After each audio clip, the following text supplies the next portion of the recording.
Governor Arif Muhammad Khan സുരക്ഷാ നിർദ്ദേശങ്ങൾ പാലിക്കാതെ ക്രമസമാധാന പ്രശ്നമുണ്ടാക്കുന്നുവെന്ന് ചൂണ്ടിക്കാട്ടി മുഖ്യമന്ത്രി രാഷ്ട്രപതിക്ക് കത്തയച്ചു.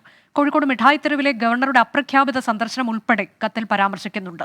നിവൃത്തികേടുകൊണ്ടാണ് ഇക്കാര്യം ശ്രദ്ധയിൽപ്പെടുത്തുന്നത് എന്നും കത്തിൽ പറയുന്നു.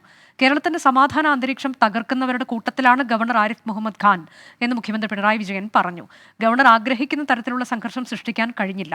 ഉയർന്ന ബോധത്തോടെ വിദ്യാർത്ഥികൾ നിന്നെന്ന് മുഖ്യമന്ത്രി ചൂണ്ടിക്കാട്ടി.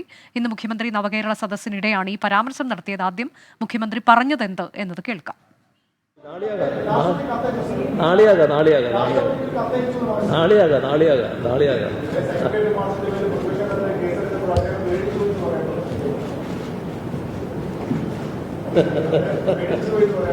അത് നാളെ പറയാം, നമുക്ക് നാളെ പറയാം.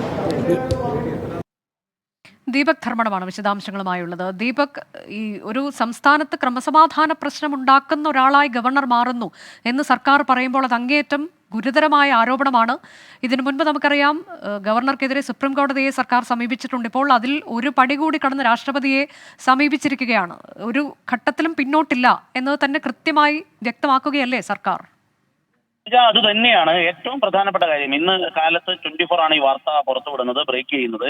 പക്ഷേ കത്തയച്ച കാര്യം സർക്കാർ ഔദ്യോഗികമായി മാധ്യമങ്ങളോട് പറയേണ്ടതില്ല, അല്ലെങ്കിൽ പറയുന്നില്ല എന്ന തീരുമാനം കൂടി എടുക്കുമ്പോൾ അത് കൃത്യമായ ഒരു സന്ദേശം തന്നെയാണ്. കേന്ദ്ര സർക്കാരിനെ അറിയിക്കുന്നു.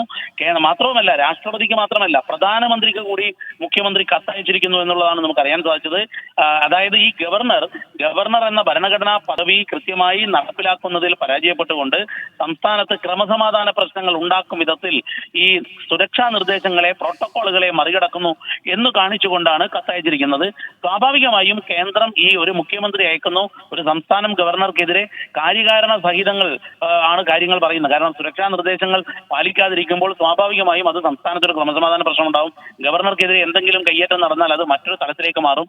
ഏതൊരു VIP-യും സുരക്ഷാ പ്രോട്ടോകോൾ പാലിക്കാൻ ബാധ്യസ്ഥനാണ്. പ്രോട്ടോക്കോളുകളിൽ ഇളവ് വരുത്താൻ ആ VIP അധികാരമുണ്ടെങ്കിലും സുരക്ഷാ നിർദ്ദേശങ്ങളിൽ ഒരു ഇളവ് വരുത്താനും പാടില്ല എന്നുള്ളതാണ് ബ്ലൂ ബുക്ക് നിയമങ്ങൾ. അപ്പോൾ അങ്ങനെയുള്ള ഒരു VIP അല്ലെങ്കിൽ ഗവർണർ, ഭരണഘടനാ തലവനായിരിക്കുന്ന ആൾ സംസ്ഥാനത്ത് ക്രമസമാധാന പ്രശ്നം ഉണ്ടാക്കുന്നു എന്ന ഗുരുതരമായ കാര്യമാണ് സർക്കാർ കേന്ദ്രത്തിൽ എഴുതിയിരിക്കുന്നത്. പ്രധാനമന്ത്രിക്ക് കൂടി കത്തയച്ചിരിക്കുന്നു, രാഷ്ട്രപതിയെ കൂടാതെ. പ്രധാനമന്ത്രിക്ക് കത്ത് അയക്കുമ്പോൾ അതിനൊരു രാഷ്ട്രീയ മാനം കൂടിയുണ്ട്. കാരണം പൊളിറ്റിക്കലായി ഈ കാര്യങ്ങൾ പ്രധാനമന്ത്രി മനസ്സിലാക്കേണ്ടിയിരിക്കുന്നു. ഒരു സംസ്ഥാനത്തിന്റെ ഫെഡറൽ സംവിധാനത്തിൽ ഉണ്ടാകുന്ന തകർച്ച കൂടി എന്നുള്ള നിലയിലേക്ക് കാര്യങ്ങൾ എത്തുന്നു എന്ന് വേണം നമുക്ക് ഇതിൽ നിന്നും മനസ്സിലാക്കാൻ. അനുജ, അതാണ് ഗവർണർക്കെതിരെ കത്തയച്ചിരിക്കുന്നു സർക്കാർ. രാഷ്ട്രപതിക്കാണ് മുഖ്യമന്ത്രിയുടെ കത്ത്.